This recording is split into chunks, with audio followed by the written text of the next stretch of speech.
This is the Testament of Job, chapter 7.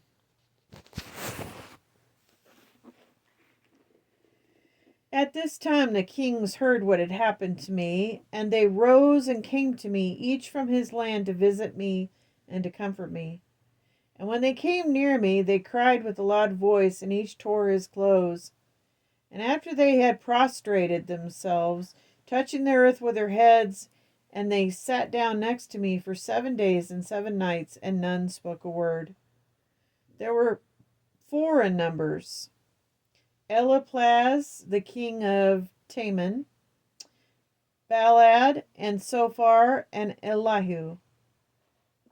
Elihu, I think that's how you spell it.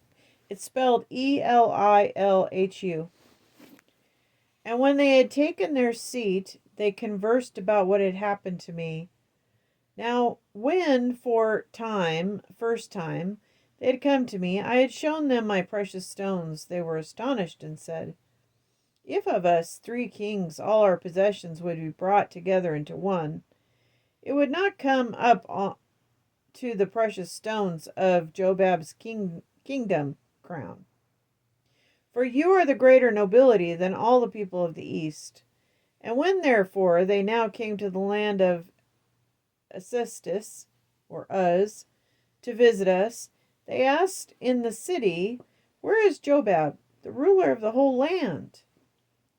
And they told them concerning me, "He sits upon the dunghill outside of the city, for he has not entered the city for 7 years.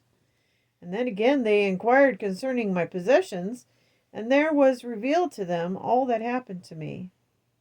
And when they had learned this, they went out of the city with the inhabitants, and my fellow citizens pointed me out to them. But they remonstrated and said, "Surely this is not Jobab."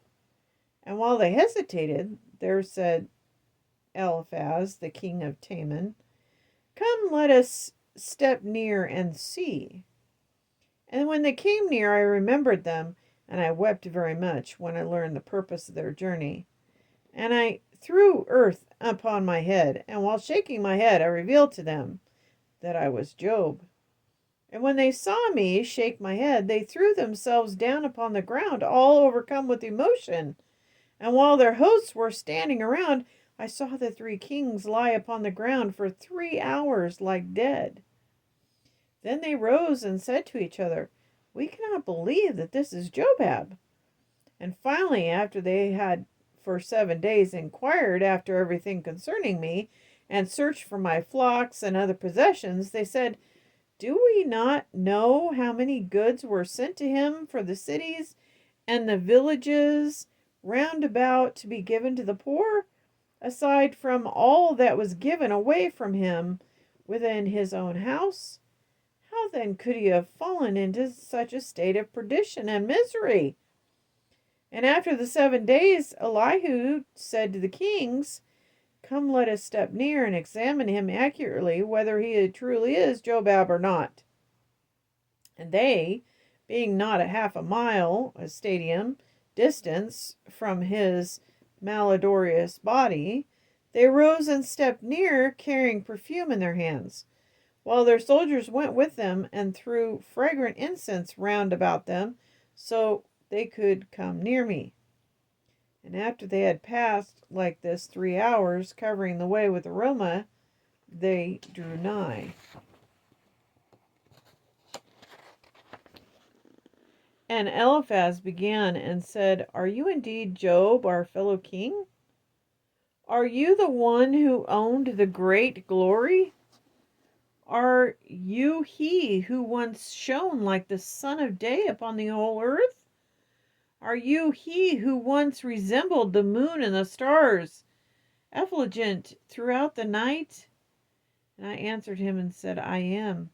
And upon that all wept and lamented, and they sang a royal song of lamentation, their whole army joining them in a chorus.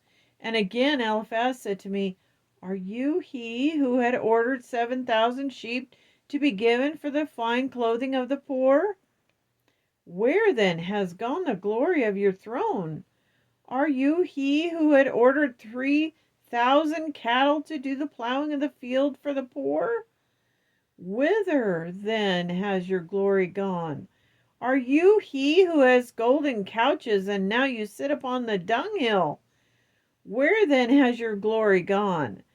Are you he who had 60 tables set for the poor? Are you he who has censers for the fine perfume made of precious stones? And now you are in a malodorous state. Where then has your glory gone? Are you he who has golden candelabras set upon silver stands, and now must you long for the natural gleam of the moon? Where then has your glory gone? Are you the one who had ointment made of the spices of frankincense, and now you're in a state of repulsiveness? Where then has your glory gone? Are you he who laughed the wrongdoers and sinners to scorn, and now you have become a laughingstock at all? Where then has your glory gone? And when Eliphaz had a long time cried and lamented, while all the others joined him, so that the commotion was very great, I said to them, be silent, and I will show you my throne, and the glory of its splendor. My glory will be everlasting. The whole world shall perish, and its glory shall vanish, and all of those who hold fast to it will remain beneath. But my throne is in the upper world, and its glory and splendor will be to the right of the Savior in the heavens. My throne exists in the life of the holy ones, and its glory in the imperishable world. For the rivers will be dried up, and arrogance shall go down to the depth of the abyss. And the streams of my land in which my throne is erected shall not dry up, but shall remain unbroken in strength. The kings perish, and the rulers vanish, and their glory and the pride is as the shadow in a looking glass. But my kingdom lasts forever and ever, and its glory and beauty is in the chariot of my Father.